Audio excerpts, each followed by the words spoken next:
Football Facts presents 7 great footballers that never participated in a World Cup. Number 7. David Ginola. The French winger was known for his magnificent skills, but an infamous incident kept his international career short. In 1993, France needed just a draw against Bulgaria in order to qualify to the World Cup. Ginola came on as a late substitute, but instead of holding the ball for time wasting, he attempted a cross in the area. This led to a Bulgaria counter-attack and eventually a goal from Kostandinov, which eliminated France. Head coach Gerard Dewey blamed Ginola, whose international career was cut short in 1995 with just 17 appearances. Number 6. Ryan Giggs. One of the best footballers of his generation and one of the best players Manchester United had. Ryan Giggs won everything at club level, but the fact that Wales didn't have other world-class players at that time prevented him from participating to the World Cup. He made a total of 64 appearances and scored 12 goals for Wales, but this wasn't enough. For sure he wouldn't have any regrets on his career, but it's a pity we never watched him in a World Cup. Number 5. George Weah. Arguably the best African footballer ever, Weah won many trophies on his career as well as the Ballon d'Or.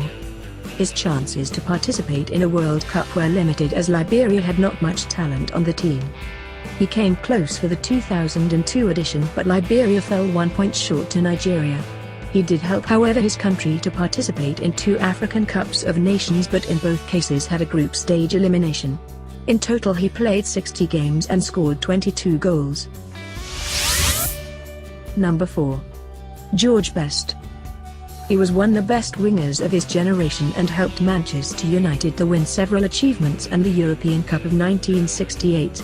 George Best formed a lethal partnership with Bobby Charlton and Denis Law during the 1960s. At international level he represented Northern Ireland 39 times and scored 9 goals. Unlike his teammates in Manchester United, his international teammates had not the same talent, and his magic was not enough to lead his country in a World Cup. Number 3. Eric Cantona. Though he was a great footballer, Cantona was very vulnerable with his behavior. In 1988 he verbally insulted France head coach Henri Missel on a TV interview and was banned from the international team. He returned to the national team after Platini was hired as head coach.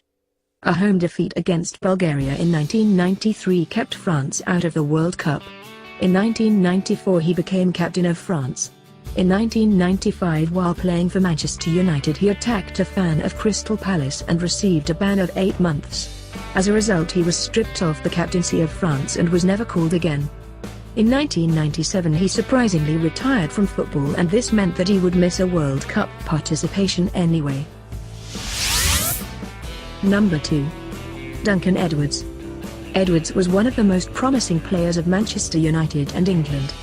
One of the most significant Busby babes, he debuted for United at the age of 16 and went on to become one of the best midfielders in England. Unfortunately, Edwards was one of the 8 members of the team that were killed in the Munich air disaster in February of 1958 at the age of 21. He had already made 18 appearances for England and had scored 5 goals. It is granted that if the disaster wouldn't happen, he would have been one of the main figures of the national team. Number 1. Alfredo Di Stefano. Di Stefano had played for 3 different national teams. He firstly played for his country of origin, Argentina, where he won the Copa America in 1947, playing 6 games, scoring 6 goals. He later played for Colombia and finally for Spain. With the Spanish team he played 31 games and scored 23 goals. He helped Furia Rawhurted to qualify for the World Cup of 1962, but even though he was in the squad of the final tournament, he was unable to participate due to an injury. What other players we could have included here? Possibly we could have included Bernd Schuster or Ian Rush. Comment below. Don't forget to like and subscribe for even more videos. Thanks for watching.